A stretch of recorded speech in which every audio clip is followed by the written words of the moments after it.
another episode of Throwing It Back with Sean Farrell. I am Sean Farrell. God is great all the time. All the time, God is great. Jesus Christ died and he rose again. Let's go ahead and get into it. Okay, so there is a this microphone keeps rolling up on me. Okay. There, I think that's a little bit better. There we go. Now, so I was thinking about the 1990 NBA Finals. Okay, and there were a couple of things that stood out to me about the 1990 NBA Finals. Okay, of course, Portland was down. Portland was up 10 in Game 1. They led 90-80. Then Isaiah Thomas took over. Okay. And won the game for him. So in Game 2, Bill Laimbeer set an NBA record, or tied an NBA record with 6 3-pointers. Okay. It's kind of funny that a center would set an NBA Finals record or be tied with an NBA Finals record for most 3-pointers in a game, but Bill Laimbeer hit 6 3-pointers, and he hit one in overtime too. Or he hit one in the fourth quarter to tie the game. But Clyde Drexler came back and hit 2 free throws. Okay, and so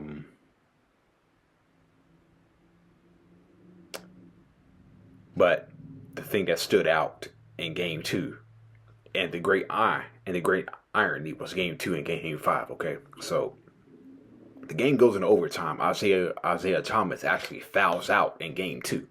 Okay, yeah, Isaiah Thomas fouled out in Game 2. He fouls out in Game 2. The Pistons lose in overtime, 106-105. Okay, and of course there's Terry Porter.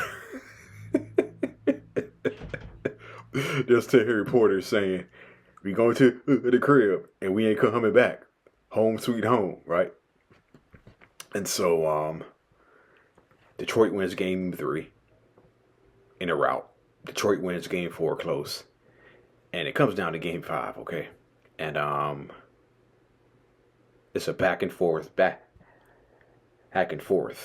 and I just mentioned how Isaiah Thomas fouled out in Game 2. The Pistons lost in overtime. Well, many people may not remember this, but Clyde Drexler fouled out in Game 5. Yep. Clyde Drexler fouled out in Game 5. And the Blazers go on to lose the series 92-90. Okay. Pistons repeat as champs. Okay. So the great irony is Isaiah Thomas fouls out in Game 2. Pistons lose. Clyde Drexler fouls out in Game 5. Blazers lose. Okay, so yeah, so yeah. So also I want to talk about the 1998 Eastern Conference Finals. Okay, yeah. So I want to talk about the 1998 Eastern Conference Finals too. Okay.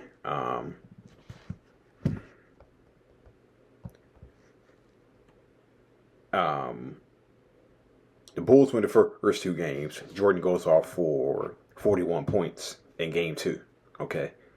But I think the key thing was that, Scottie Pippen could guard almost anybody on the court, and so Mark Jackson was the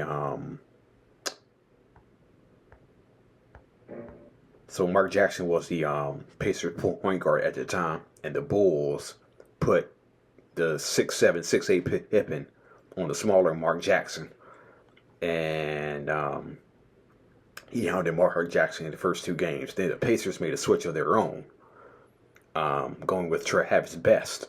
Okay, the quicker Travis Best in Indiana, and that made a difference. Jalen Rose played well. Um, we all know the famous push off Reggie Miller in Game 4.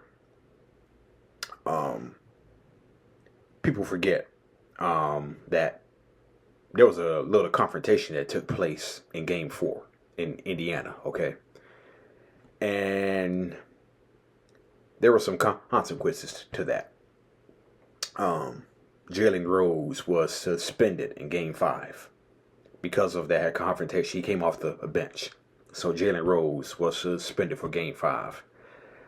And that was the only blowout of the series, okay?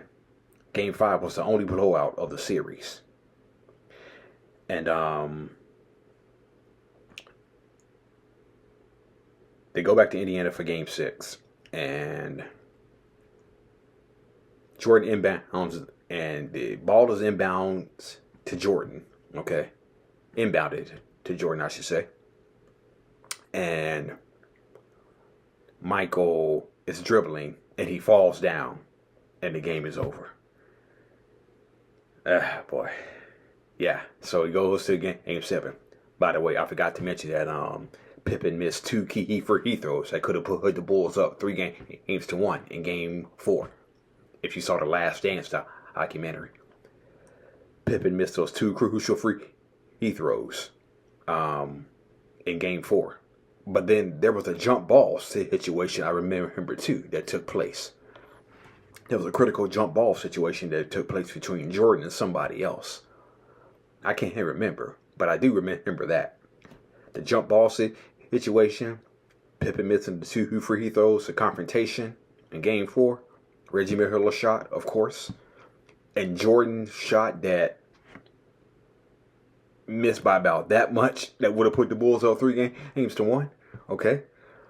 So Game 4 was probably the best game in that series right there. Besides Game 7. Okay. Besides Game 7. And so so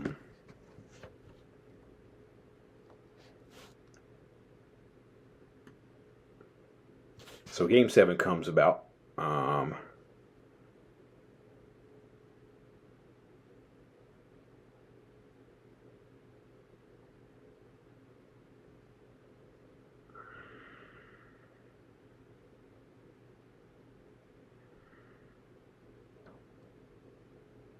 Hold on.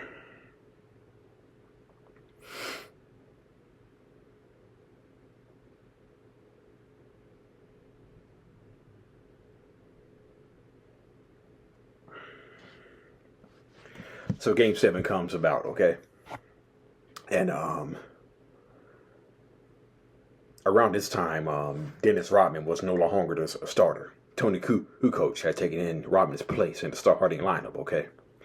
And Phil Jackson made it clear early on, if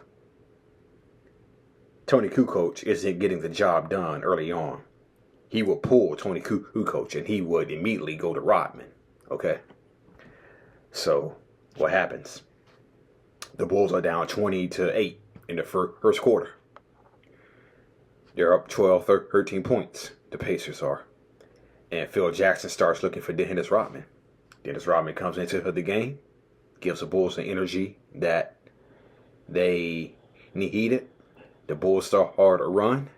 They get back into the game, and Tony Kukoc helped them along the way. He drills some big shots. The Pacers made a late run, okay? That got them back into the game. And so when the Pacers made that late run, okay, there were 2 things that went against the Indiana Pacers, okay, that cost them the series. At least I feel that. There was a jump ball situation between Michael Jordan and Rick Smits, okay. Michael wins a tap. Ball goes over to Scotty. Scotty throws it cross court to Steve Kerr. Kerr nails a 3. And that starts Chicago on their way. And then Another thing that happened for the Pacers in that game was Scottie Pippen drew a three-point play later in the game, okay? Scottie Pippen drew a three-point play. The thing about it is that three-point play was against Antonio Davis. And on that three-point play, Antonio Davis fouled out. Yeah. Antonio Davis fouled out of that game. So those were two things that went against the Pacers right there. Besides Jordan hitting big shots, Pippen hitting big shots, Luke Longley hit a jumper. And so, yeah. 33 seconds. Down the stretch, the Pacers made all the big plays, while the Bulls would again falter. He stumbles and loses it. The Pacers and the Bulls will take it to the limit. The Bulls had entered unfamiliar territory, facing elimination. We're going to win Game 7. That's a promise. I never make promises. I don't make promises to my wife, but we will win Game 7. The Pacers and the two-time defending world champions, the Chicago Bulls, get set to play Game 7. And the Eastern Conference is boiled down to one game. Even though the 7th game is at home, no one likes to play in 7th games because anything can happen. Playing in a 7th game for the first time in 4 years, the Bulls came out surprisingly flat, while the Pacers appeared confident and in control. This is no way to start a Game 7. They are letting the Pacers dictate everything right now. Pacers have a 13-point lead. It looked pretty bleak there. We weren't getting good shots. We couldn't stop them. Michael to the post, catches against Miller. Michael backs him in, ducks behind, goes up on the rim, no. Guys weren't shooting the ball well. We just had to find an offensive momentum turner. Man, he knocked bodies flying everywhere. Michael back up and good. Struggling for points and searching for answers, the Bulls would rely on defense and intensity to claw their way back. We understood, where we were in the game and that we had to come up with loose balls, and we just kept getting the ball back and find another way to get an opportunity to score. Picked up by Jackson, stolen back by Dennis. Rodman to the rim, he scores. Bulls getting all the hustle points again. Jackson, Smits. Pippen got a hand on it. Longley picks it up. There's a 2-on-1 break. Michael to Pippen. Chicago's frantic comeback had given them a 3-point halftime lead. And in the third quarter, their offense was finally ignited by Tony Kukoc, who would almost single-handedly keep the Bulls in the lead. After hitting shot or two, I was just thinking it's going to be fine. It's going to be good. So Kukoc has been on fire and stays on. Kukoc with 21. It's 68 to 61. The Bulls are in control of 7. Hey, there's 2 minutes and 51 seconds left in the quarter. Finish quarter strong. But the Pacers had a plan of their own, and now they would make a late charge that had the Bulls suddenly back on their heels. They've got a break if they push it. It's best from Miller, and he lays it up and in, plus the foul. Give Indiana credit. They have been like a pit bull. They just get a hold of you and won't let go. Score it, and Smits is on the free throw line. He has put the Pacers up. Trailing now with just minutes left in their season, the Bulls were facing perhaps the greatest test of their determination and resolve. Into the lane in traffic, and the ball stripped away and loose, and a jump ball call. It was almost a game of wills, I think. That we just can't let it end here. We're not done. Michael can really jump, but Smits is 7-4. This could be as good as a turnover. Everybody wants to win. They talk about winning. But this team, I truly believe, refuses to lose. That's one Rick Smits should have won and gave the Pacers possession. Michael stole the tip. And as Chicago grabbed one more crucial loose ball, it seemed they had found just enough momentum to turn the game their way. Kerr can tie it. And Everybody on the bench jumped up. They all knew that now it's our turn to take this critical game and put it in our favor. And in the closing minutes, the Bulls finally finished off the Pacers, surviving one of the most grueling challenges of their championship reign. Here comes Pippen on drive. He got inside. Shot is good. And a foul. 5 on the shot clock. Michael dumps it off to an open Longley. And on to the finals. For the 6th time in 8 years for the Chicago Bulls. But what Michael Jordan termed a bump in the road was anything but. It was a mountain to climb. And they barely reached the summit. But still, the question remained, how much would Chicago have left to try and finish their championship run? Sure, physically, we may be a little tired, but we got the hearts. Our heart is not tired.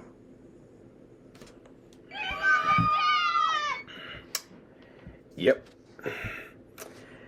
And I think that was the appropriate analogy for all the Michael Jordan teams of the 90s.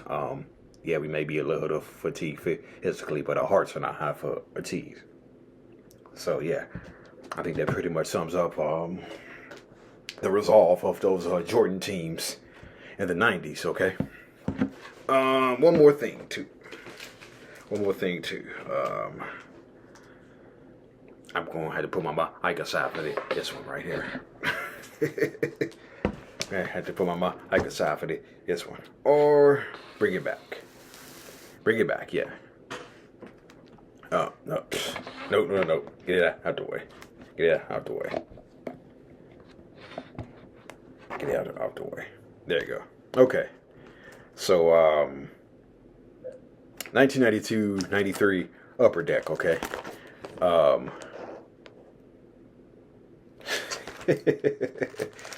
It's funny that Shaquille O'Neal has 2 rookie cards, okay? Shaquille O'Neal 1, okay? And Shaquille O'Neal 1A. It's pretty much the same card, right? Right?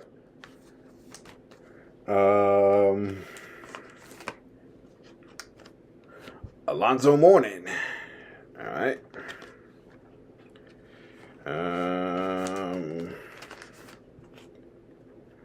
Christian Laettner. Straightener, playing like he wants to break you.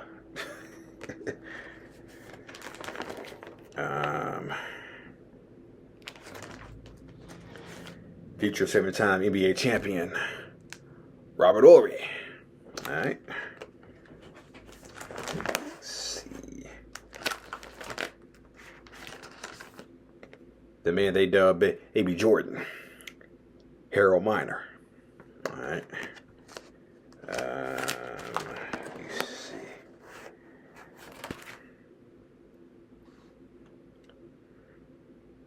I don't think anybody remembers him, but Corey Williams played for the Bulls for a year. Yeah.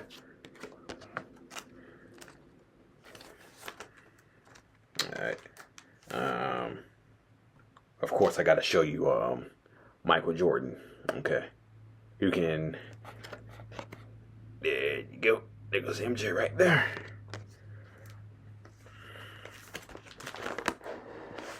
And I think it's only appropriate that his card number is 23 too, right?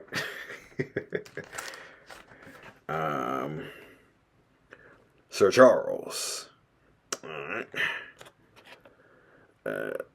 Sir Charles right there.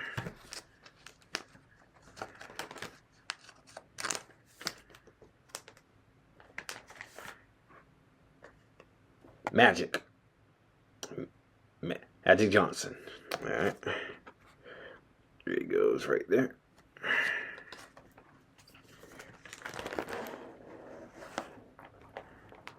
And the thing about it is, that's card 32A. Okay. Doug Christie was 32, but Magic Johnson was like 32A.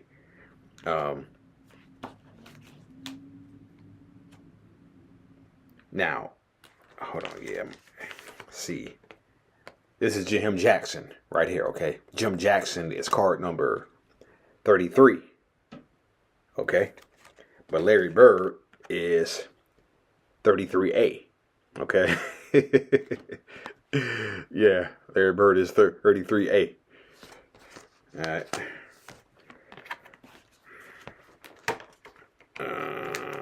Let me see here. Alright.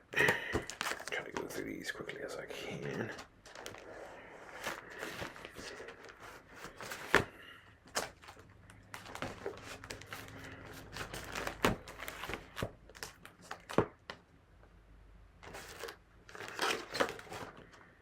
Sherman Douglas. Oh, right there.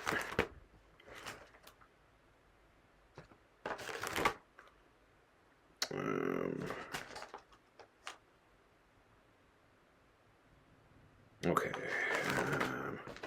Ronald Blackman, Danny Ainge, Lee Farrell.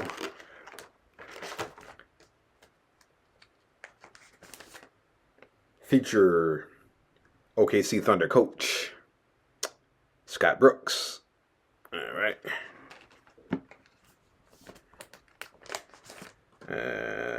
The late Oliver Miller. All right. There goes Oliver right there.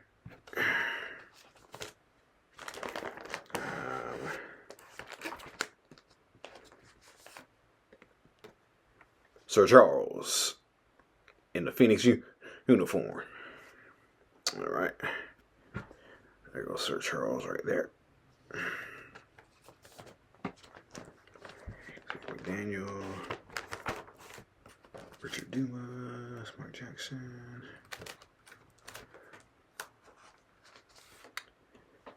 Future Golden State Warriors head coach, Mark Jackson. All right. There goes Mark right there. Now, he didn't win an NBA championship with the Rockets. He played with Hakeem in his early years. But in his last NBA season, he won an NBA championship. And that guy's name is Rodney McCray. Okay. Yep. Rodney spent a year with the Bulls. Won his NBA championship. Okay. Yeah. All right.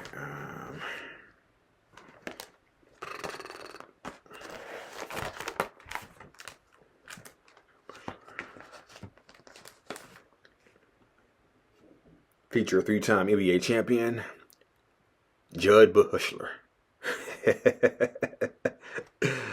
Yep. Judd Bushler right there. Okay.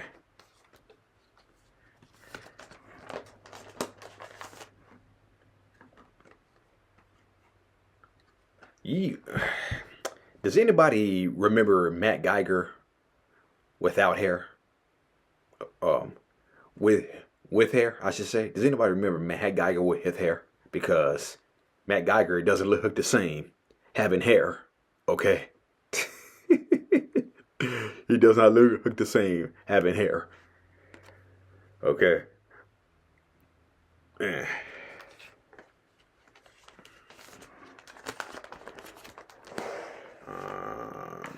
Chris Kodiak, Cedric Ceballos. Here we go.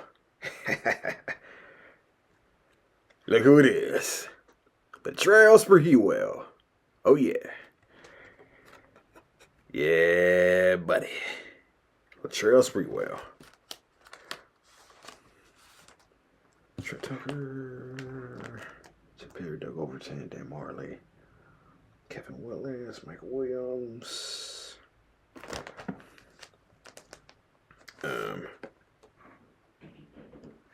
Trent Tucker. All right. There was Trent right there.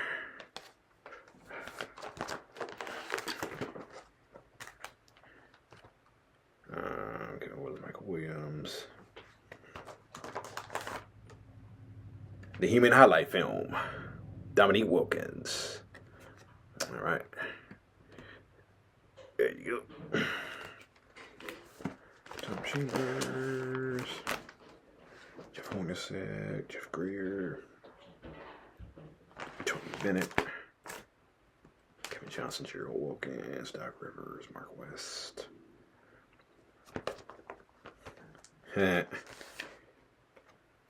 Notice how the checklist card is Michael Jordan.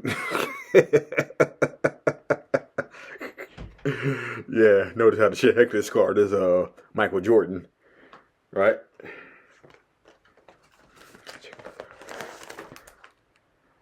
All right.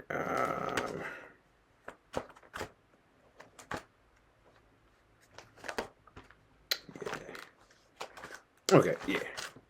All right. Yeah. All right. All right. Yeah.